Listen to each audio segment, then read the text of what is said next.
우리 구주 예수 그리스도께서 부활하시고 나서 40일 동안 제자들과 함께 거하시며 하나님 나라의 일을 말씀하셨다. 성경에 그렇게 기록이 되어져 있습니다. 그때 하셨던 수많은 중요한 말씀들 가운데서 하나는 앞으로 사도들을 향해 그렇게 말씀하신 거죠. 앞으로 너희들은 내가 했던 일을 할 것이고 나보다 더한 일도 할 것이다. 이런 참 놀라운 축복의 말씀을 해 주셨습니다. 아마도 그 말을 들은 사도들은 굉장히 좀 당황스럽고 부담이 되지 않았을까 싶습니다. 우리들끼리라면은 당신이 하는 일 좀은 나도 할 수 있어, 이런 생각을 덜어먹는 일들이 왜 없겠습니까? 많은 예수 그리스도께서 행하신 그 일을, 더군다나 근본 하나님의 본체이신 그분이 행하신 그 일을 누가 감히 흉내조차라도 제대로 낼 수 있겠습니까? 만약 우리 사람들 중에 누군가가 그렇게 말하고 주장을 했다면 그는 정신이 나간 사람이거나 신성모독을 하는 사람이라고 우리는 아마 정죄하려고 했을지 모를 겁니다. 그러나 하나님의 근본 본체이신 또 참 하나님이신 구주 예수 그리스도께서 그렇게 말씀을 하셨으니 때로 이것이 우리에게 부담이 되거나 도저히 달성하지 못할 일로 여겨진다 할지라도 주님의 말씀이기에 이 또한 믿음으로 받아들이고 순종해야 되어질 줄 믿습니다. 그러나 그 이후에 모든 하나님의 백성된 이들이 그 문자 그대로 그렇게 되었다 얘기하기는 어려울 것입니다. 주님은 베드로가 예수님을 3번 부인했었기 때문에 그를 회복시켜서 다시 새 사명을 주시고자 3번 부인했으니 그 입술로 다시금 3번 예수님을 사랑한다고 고백하게 만드십니다. 그리고 나서 새로운 사명을 주시죠. 그럴 때 베드로가 사도 요한을 가리키며 저 요한은 어떻게 되겠습니까? 라고 물을 때에 내가 요한에게 무슨 일을 시키든 그것이 너하고 무슨 상관이냐. 각자가 우리 하나님께서 내가 너에게 명하는 일을 너는 충성스럽게 하면 되는 것이다. 그렇게 말씀해 주셨습니다. 바울 사도도 하나님의 그 말씀의 가르침을 따라서 오늘 우리는 고린도전서 4장을 읽었습니다만 12장에서부터 14장까지 그리스도는 우리의 머리가 되시고 우리는 그의 몸이 되어서 우리는 각자 자기가 처한 위치에서 자기가 해야 될 역할을 따라 충성을 하면 될 뿐이라고 설명을 해주고 있습니다. 모두가 다 사도가 될 수는 없을 것이고 모두가 다 병 고치는 은사를 받을 수도 없을 터이니 하나님께서 우리에게 각양의 은사를 주시는 대로 다만 나는 최선을 다해서 충성을 하면 될 뿐이다.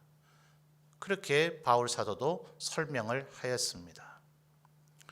그러나 아마도 예수님께서 하신 그 말씀, 내가 한 일을 너희도 할 것이고 나보다 더한 일을 너희도 할 것이다 라고 하신 그 말씀에 가장 근접한 사람은 아마도 바울 사도가 아니겠는가.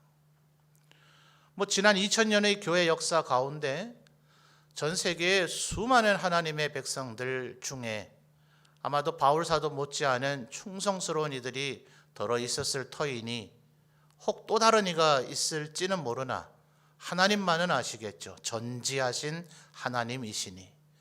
그러나 우리는 모든 하나님의 백성들이 어떻게 살아왔는지를 우리가 다 알지를 못하니 우리가 알고 있는 범위 안에서는 아마도 바울 사도가 예수님의 말씀에 가장 근접하게 충성스럽게 일한 일꾼이 아니겠는가 하는 것입니다.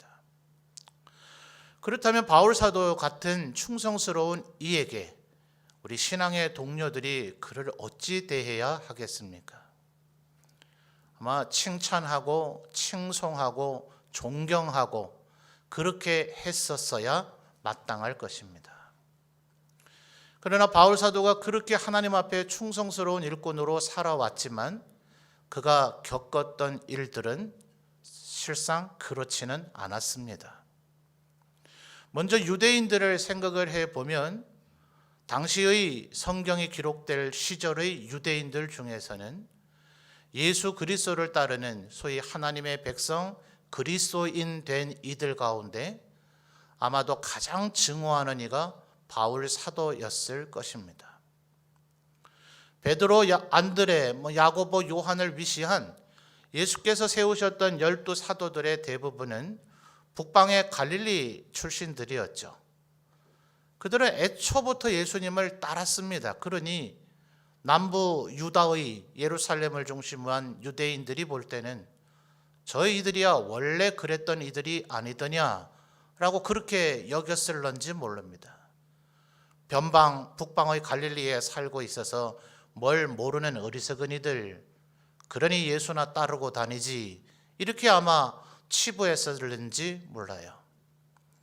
그러나 랍비 중에 랍비, 유대 사회 안에서도 두 파벌로 나눠져 있던 그 랍비들을 하나로 통합한 가말리엘 문화의 수제자로서의 바울, 그리고 유대인들에게서는 나사렛 이단이라 불려졌던 이 예수를 따르는 이들을 죽이는 일에 앞장서서 스데반 집사를 죽일 때 선봉에 섰던 그 바울이 어느 날 예수를 따르는 자로 변해버렸으니 여전히 예수님을 구주 하나님으로 믿지 않는 정통 유대인들의 입장에서는 그는 배반자요 배신자였을 겁니다. 애초부터 예수를 따르는 자였다면 모르겠지만 많은 기대를 가지고 이 바울이 저 나사렛 이단의 무리들을 다 도말하고 멸하고 흩어버릴 것이다, 저들의 저 거짓된 주장을 다 사라지게 할 것이라고 철저하게 기대를 했는데 어느 날 갑자기 그가 가장 강력하게 복음과 예수 그리스도의 부활하심을 전하는 자가 되었을 때 아마도 그를 향한 증오의 마음은 가장 크게 달했을 것입니다. 그러니 바울 사도가 가는 곳곳마다 유대인들은 따라다니면서 오직 바울을 죽이는 데만 혈안이 되어져 있습니다. 성경에 나타나 있는 바울을 향해서 유대인들이 뭐라고까지 비방합니까?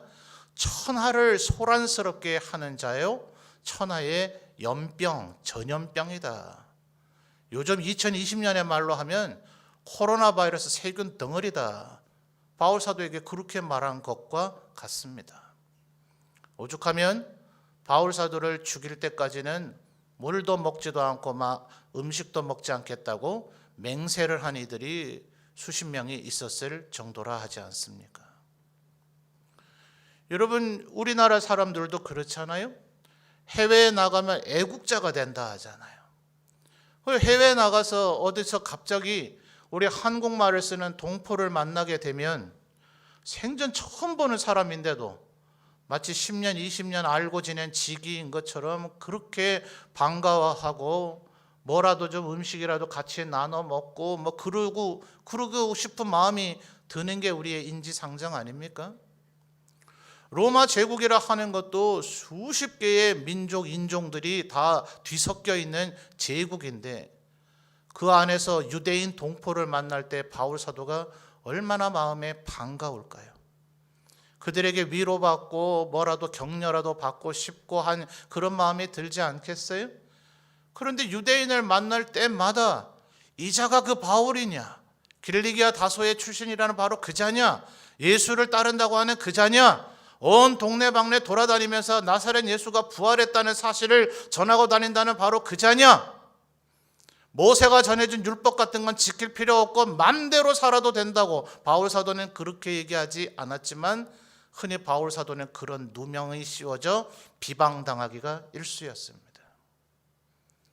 멋대로 살아도 된다고 말하는 우리 유대 사회의 근간을 다 흔들어 놓는 바로 그 자냐 하면서 바울 사도에 대한 핍박이 이만저만이 아니었죠. 루스드라 이고니온 지역에서는 그를 돌로 쳐서 죽였습니다.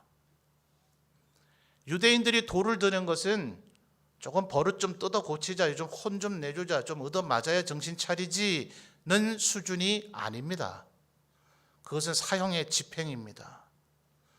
이쯤 중상을 입었으니 알아서 자기가 죽겠지, 이쯤에서 멈추자 아닙니다. 반드시 죽었는지를 확인 사살하는 방식이 돌로 치는 형입니다.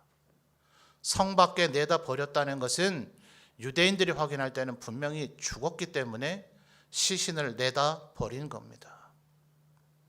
참 기이하죠. 나인성 과부의 아들이나 야이로의 딸이나 나사로 같은 이는 예수님의 그 권능과 능력이 있었기에, 그들을 살려내주는 예수님이 계셨기 때문에 그들이 살아날 수 있었죠. 엘리야, 엘리사가 살려낸 그 아이들도 그 선지자가 있었기 때문에 살려낼 수 있었죠. 오직 예수 그리스도만이 스스로의 권능과 능력으로 죽음의 권세를 깨뜨리고 무덤에서 걸어 나오신 줄 믿습니다.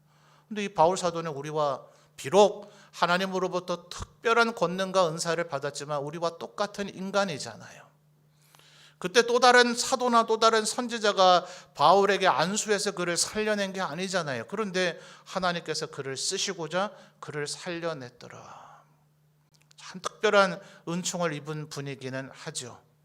그러나 그 한 번 겪은 것이 끝이 아니었죠. 바울 스스로가 논증을 하기를 나는 40에 하나 감 한 매를 3번이나 맞았다. 여러분, 이것도 우리 어릴 때 부모님이 훈육하시기 위해서 회초리 때리는 수준 생각하시면 안 됩니다. 요즘은 학교에서 일체 체벌을 안 하는 줄로 알고 있습니다만 제가 학교 다닐 때만 해도 잘못하면 선생님께 곧잘 맞곤 했죠. 때로는 반 전체가 선생님께 매를 맞으면서 꾸중을 들어야 될 때도 있었죠. 그 정도 수준도 아니에요. 우리나라에서도 조선시대까지만 하더라도 태형이라 이래서 곤장을 맞다 보면 사람이 죽기가 일쑤죠. 현장에서 죽거나 아니면 그 맞은 이후에 그 후유증으로 죽거나. 반드시 우리나라도 형법에 따라서 대수를 그냥 마구잡이로 때리는 것이 아니라 몇 대 이렇게 때리도록 판결에 따라서 때리게 되어 있죠. 사극을 유심히 보셨는가 모르겠습니다만 사람만큼 커다란 주판같이 줄에다 나무 토막을 매달아서 집행을 하는 이가 한 대를 때리면 그 수를 카운트, 나무 토막을 옆으로 줄에 따라 옮기면서 한 대요 이렇게 소리를 지르면서 카운트를 하게 되어 있습니다. 왜 하필 40대인가? 실제로 집행을 해보다 보니 40세 이상 때리면 현장에서 죽기가 일쑤였어요. 절대로 이것은 죽일 죄라면 돌을 들어 쳐 죽이면 그만인데 이거는 매를 때리는 형틀이니 죽이고자 하는 의도는 아니었는지라 절대로 40대 이상을 때려서는 안 되겠다. 어쨌든 중한 형벌이죠. 근데 사람인지라 실수할 수 있잖아요. 아무리 한 대요, 두 대요 이렇게 헤아린다 하더라도 나는 40대를 때린 줄 알고 때렸지만 실제로 41대를 한 대를 더 때려버려서 이 사람이 죽으면 그 죽음에 대한 책임은 누가 질 거예요? 그래서 실제 유대인들은 최악의 판결이 40대인데 그래도 40대를 때리지 않고 혹여라도 내가 실수로 한 대 더 때릴까 봐 흔히 39대까지만 집행을 했다.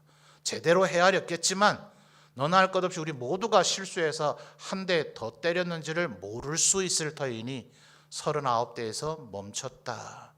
이건 단순한 숫자가 아닙니다. 39대를 3번이나 맞았다는 것은 그 또한 맞아 죽을 뻔했다는 얘기예요. 누구에게요? 동족 유대인들에게요.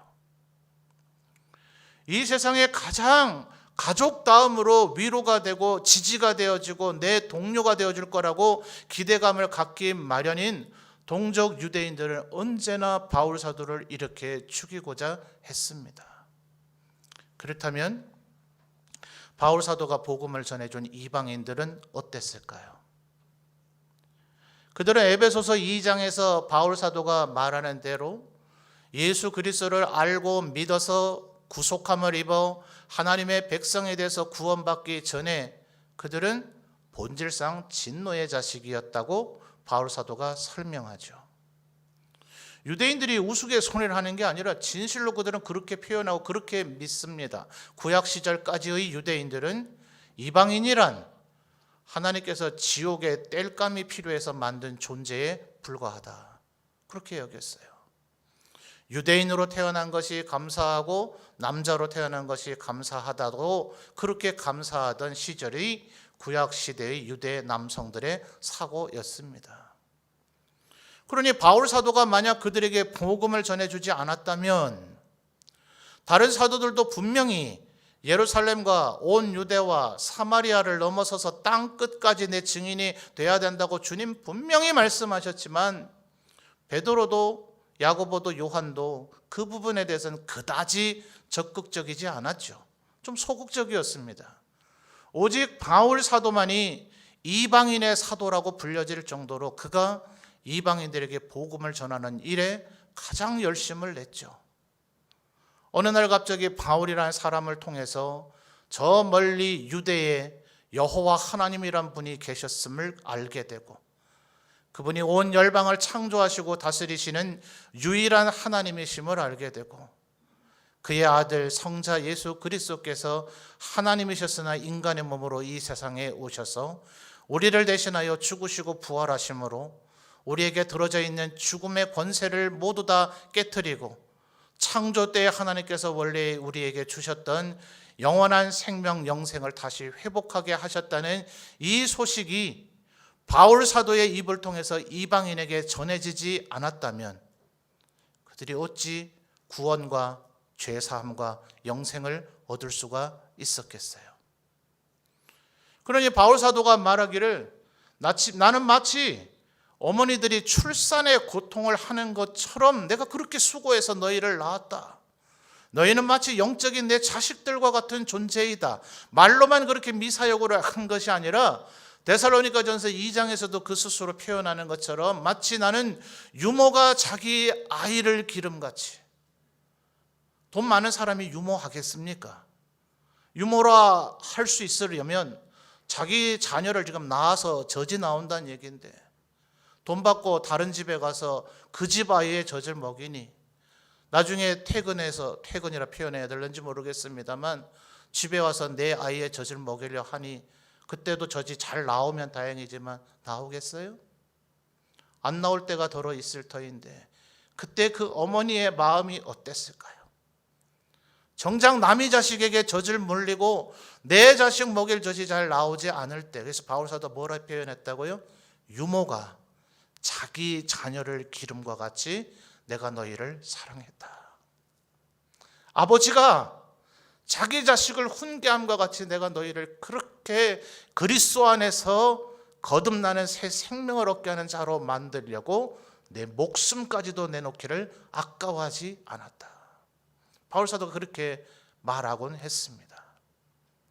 그러면 그 이방인들이 바울사도에게 늘 고마워하고 감격했는가? 그렇지 않아요. 바울사도 당신만 유대에서 온 게 아닌데 또 다른 유대인들도 왔는데 당신 누군지 잘 모른다던데, 예수님이 실제 사도로 임명할 때는 당신은 거기 그 자리에 없었다던데, 오히려 예수님께서 승천하신 이후에 당신은 스데반이라는 예루살렘 교회가 세운 집사를 죽이는 데에 선봉에 섰다던데, 당신은 아주 악한 사람이라던데 당신이 어찌 사도냐? 바울 사도에게 너는 사도가 아니라고 모욕을 가하기가 일쑤였습니다. 바울 사도가 말하기를 내가 한 말이 내가 사도임을 증명하는 추천서다. 내가 한 행동이 내가 그리스도의 사도임을 증명하는 추천서다.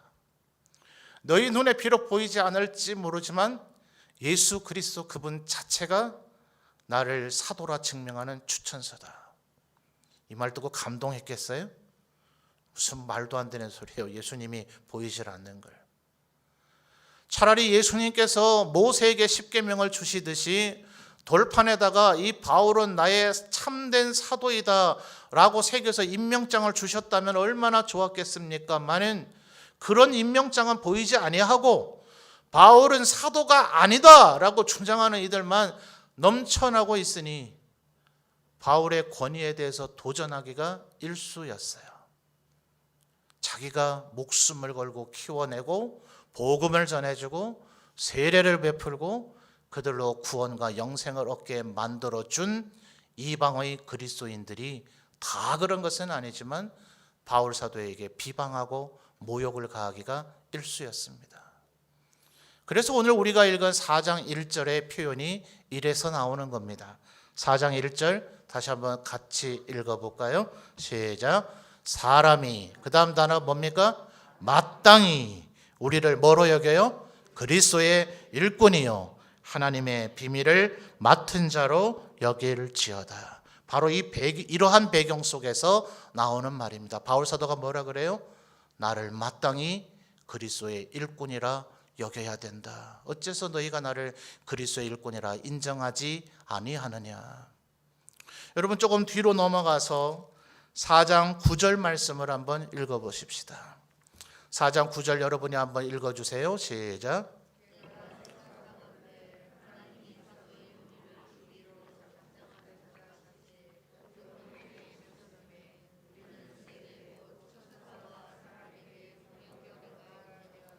아멘. 바울 사도가 스스로 겪었던 일들을 이렇게 표현하는 겁니다. 내가 생각하건대 하나님이 사도인 우리를 뭐 하려고 작정하신 것 같다고요? 죽이려고 작정하셨는가? 하나님이 우리를 버리셨는가? 나를 버리셨는가? 이제 나를 죽이려고 하시는가? 라는 느낌이 될 정도로, 그래서 우리나라 말로는 죽이기로 작정된 자 같이 이렇게 번역이 되어 있지만 헬라 원문이나 영어 역본은 그 헬라 원문을 그대로 살려서 나를 마치 아레나에 세워놓은 것과 같았다. 아레나라 하는 것은 여러분 혹시 어린 시절에 서양의 로마 시대를 다룬 영화인 스파르타커스라고 하는 영화 보신 기억이 나십니까? 로마의 노예로서 검투사를 다룬 영화가 있었죠. 실제 칼과 창과 같은 무기들을 들고 전쟁하듯이 싸웁니다. 로마인들은 하하호 웃으며 뭘 먹고 마시며 구경하는 일종의 스포츠 같지만 둘 중에 한 명이 죽어야 경기가 끝나는 겁니다. 실제 사람을 죽임으로써 게임이 끝나는 경기, 그게 고대 노예들이 했던 검투사가 한 경기이죠. 그 경기를 한 장소가 아레나입니다. 경기장의 영어 표현이 아레나예요. 지금 바울 사도가 뭐라 그래요? 마치 내가 살아왔던 그 삶의 순간순간들이 내가 아레나에 서 있는 것과 같았다. 바울 사도가 또 다른 데서 나는 날마다 죽노라 이렇게 표현을 하죠. 그것은 단순히 죽어야만 부활의 영광과 은혜를 입게 되는, 죽어야 그리스도가 부활하셨듯이 우리도 죽어야 부활한다는 그런 이론의 논리만을 얘기하고 있는 게 아닙니다. 실제로 바울 사도는 돌에 맞아 죽었거나 40에 하나 가만 39대를 3번 맞았거나 아레나에 세워진 것 같은 수많은 죽을 것 같은 위기들을 여러 차례 여러 번 겪었기 때문에 하나님이 나를 죽이려고 작정하셨는가 이렇게 생각할 정도였다. 자, 다시 한번 구절을 보십시오. 내가 생각하건대 하나님이 사도인 우리를 죽이기로 작정된 자 같이, 그 다음 뭐예요? 끄트머리. 여러분 누구라도 1등하고 싶지 않아요? 전교 1등은 고사하고서라도 여러분 국민학교 초등학교 다닐 때 부모님이 꼭 그렇게 요구하거나 압력을 가하지 않아도 그래도 우리도 본능 속에는 나도 한번 1등을 해봤으면, 반에서 1등을 못하면 우리 분단, 옛날 분단이라 그랬죠. 요즘은 모듬이라 그러나요? 우리 분단에서라도 1등을 해봤으면, 그거라도 안 되면 내 짝보다라는 좀 앞서 봤으면, 그런 마음 먹어보신 적 없습니까? 학교 다닐 때 평생 1등 못한 분들이 요즘은 그런 거 잘 안 합니다만 옛날엔 친구 지인분들과 개를 했죠. 그런 분들이 꼭 나 개는 1번으로 타게 해다오. 학교 다닐 때 1등 못했는데 이거라도 1등 해보자. 뭐 그랬다는, 지금 웃는 분들은 다 한번 해보신 거죠. 1등에 대한 그런 마음의 열망은 누구나 있잖아요. 본성이죠, 본성. 근데 지금 바울 사도가 뭐라 그래요? 주께서 나를 끄트머리에 세우셨다. 여러분 9절 하반절 이어지는 말씀 보십시오. 우리는 세계 곧 천사와 사람에게 뭐가 됐다고요? 구경거리가 되었다. 간혹 동물원 같은 데를 한번 가보십니까?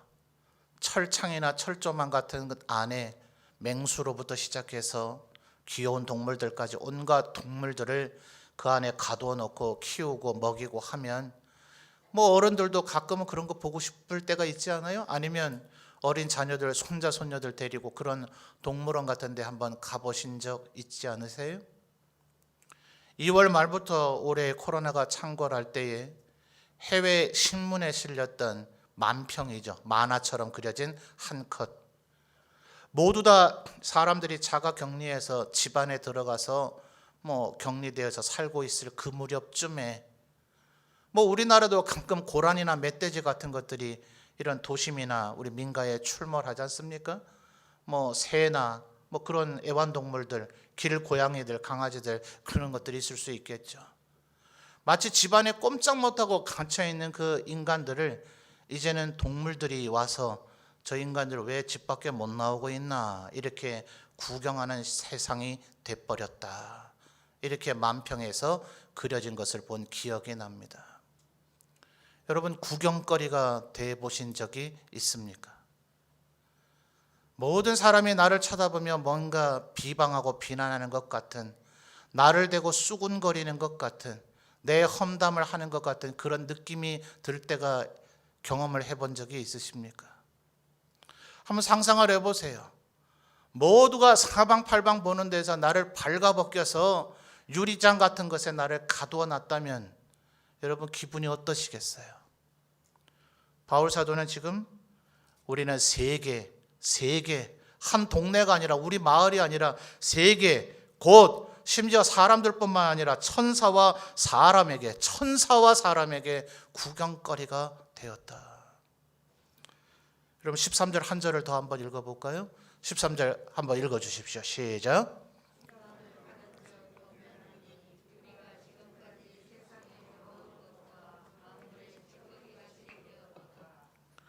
13절에는 바울 사도가 두 가지를 표현하죠. 하반절에 세상의 더러운 것과 그 다음 뭐예요? 만물의 뭐라고요? 만물의 뭐라고요? 예, 찌꺼기라고요. 제가 위로 누나 다섯인 막내입니다. 가끔 누나들이 저를 놀릴 때 이 막내의 찌끄러기 어릴 때도 그 말이 얼마나 기분이 나쁘던지요. 여러분 혹시 요즘 김장들 많이 담그신 것 같던데 배추 한 포기 이제 김장 담았던 거 썰다가 꼭다리라 그럽니까? 그거 드십니까? 드시는 분도 계시고 김치찌개 끓일 때 우려내는 용도로 끝까지 보관하고 통에다 보관하고 계신 분도 계시던데 뭐 어떤 경로를 태하든 그건 버리게 되는 경우가 있겠죠. 음식물 쓰레기를 모아놓는 곳에 던질 때 뭐요? 찌꺼기죠, 찌꺼기. 음식물 쓰레기 봉투에 뭐 아껴야 되잖아요. 가득 찰 때까지 쓰레기들 음식물 찌꺼기를 모았다가 마지막 그 비닐 봉지를 매듭을 묶어야 될 때 그 안에 있는 것들을 쳐다보신 적이 있습니까? 찌꺼기. 하나님이 나를 만물의 찌꺼기가 되게 하셨다. 이게 바울 사도가 이 세상에 출현했던 모든 하나님의 백성들, 특별히 예수께서 하신 너희는 내가 한 일을 할 것이고 나보다 더한 일을 할 것이다 라는 그 말씀에 가장 근접한 사람이라고 보여질 것 같았던 바울이 우리 동료 선진들과 우리 후진들 모든 그리스도인 하나님의 백성들에게 하나님의 백성이요 종된 자로서 당신보다 충성스러운 자가 있겠는가? 칭찬과 존경과 명예를 드려야 될 것 같을 그 이가 유대인에게도 이방인에게도 그는 늘 당했던 것은 모욕과 멸시와 비방과 비난뿐이었다. 근데 바울 사도는 그 어떤 순간에도 굴하지 않았습니다. 그래서 아까 읽었던 4장 2절 다시 한번 볼까요? 그래서 바울 사도가 우리에게 권면하는 내용의 의미가 이것입니다. 4장 2절 같이 읽어볼까요? 시작. 그리고 맡은 자들에게 구할 것은 충성이니라. 구할 것이 뭐라고요? 충성이라고요. 말하자면 바울 사도 말씀하시기를 이쯤을 하는 것이, 이 정도는 해야, 이렇게 하는 것을 충성이라 한다. 나는 유대인의 종이 아니기 때문에, 유대인의 일꾼이 아니기 때문에, 이방인의 일꾼이 아니기 때문에, 내 친구, 내 사랑하는 이들의 일꾼이 아니기 때문에, 나는 그리스도의 일꾼이기 때문에, 유대인들은 나를 비방하고 멸시하고 이방인 그리스도인들은 고마움을 모르고 배은방덕했을지라도 내 구주 그리스도께서는 한 번도 나를 외면한 적 없으시고, 나를 멸시한 적 없으시고, 나를 귀중히 여기시고 칭찬하시며 격려하셨으니, 나는 유대인의 일꾼도 아니요 이방인의 일꾼도 아니요 내 사랑하는 이들의 일꾼도 아니라 나는 오직 누구요? 그리스도의 일꾼이니 나는 끝까지 충성한다. 그래서 바울 사도가 빌립보서 3장에서 뭐라 그럽니까? 고린도 전서를 쓸 때만 해도 그래도 아직 연세가 젊을 때예요. 빌립보서 쓸 때는 그 노년이 되었을 때 지금까지 내가 했던 모든 일들은 마치 똥처럼 다 뒤로 던져버리고 배설물처럼 던져버리고 다 잊어버리고 나는 아직까지 아무것도 한 일이 없는 사람인 것처럼 내 인생 마지막 핏방울 한 방울까지 전제와 속죄제를 번제를 드리고 나서 그 이글거리는 화력 숯불 위에다 마지막 포도주를 들이부었을 때 그 포도주가 증발되어 향기로운 기체가 되어 하늘로 올라가듯 나의 피 한 방울까지도 그 전제와 같이 부어드리는 충성을 하리라. 왜? 나는 그리스도의 일꾼이니까. 이것이 바울 사도가 살아가는 삶의 자세였더라 하는 것입니다. 사랑하는 성도 여러분, 여러분이 교회에서 수많은 직분과 직책을 부여받아서 올해 2020년을 보내면서 정말 마음고생들이 많았을 것입니다. 때로는 예배 참석조차 하기도 힘들고, 맡은 직책의 역할을 해내기가 너무나 힘들고, 아무 일도 할 수 없는 상황조차도 벌어지고, 내년에도 별반 아직까지는 다르지 않을 것 같은 징조만 보이고 있는 이때에 백신은 나온다는데 뭔 환자는 자꾸 더 늘어나기만 하고 있는지, 그 백신을 사용하면 과연 후유증은 없는 건지, 그 백신을 다 맞으면 모두 다 면역력이 생겨서 이제 항체가 생겨져서 그 이전의 일상의 삶으로 돌아갈 수 있는 건지, 내년에 내가 이 직책을 또 맡을 필요가 있는 건지 많은 생각들이 있을 겁니다. 언제 이 일이 끝날지 어찌합니까? 그때 다시 새삼스럽게 임명할 것이 아니라 지금 하나님 앞에 직책과 직분은 여전히 전쟁에 나와 있는 군인처럼 여전히 그 직분을 받아 소유하고 있어야 되어질 줄 믿습니다. 주님이 다시 오실 때 내가 오늘날을 오는 그 날과 시간을 너희가 알겠느냐? 마치 도둑이 임하는 것처럼 나는 너희가 전혀 모를 그때에 올 것이다. 그때에 내가 맡겼던 그 임무를 여전히 가지고 있어서 충성스럽게 일하고 있는 자들은 복이 있을 것이다. 기회를 놓치지 마시기 바랍니다. 절대 방심하지 마시기 바랍니다. 우리가 비록 힘이 든 순간이 있었지만 저도 개인적으로 인간인지라 때로 마음이 심란하고 힘들다 느껴질 때가 왜 없겠습니까? 그때 13절 말씀이 저에게 큰 위안이 됩니다. 그 말씀을 읽고 나선 저는 스스로 되뇌입니다. 그래도 나는 아직 찌꺼기 취급을 받지는 않지 않았던가.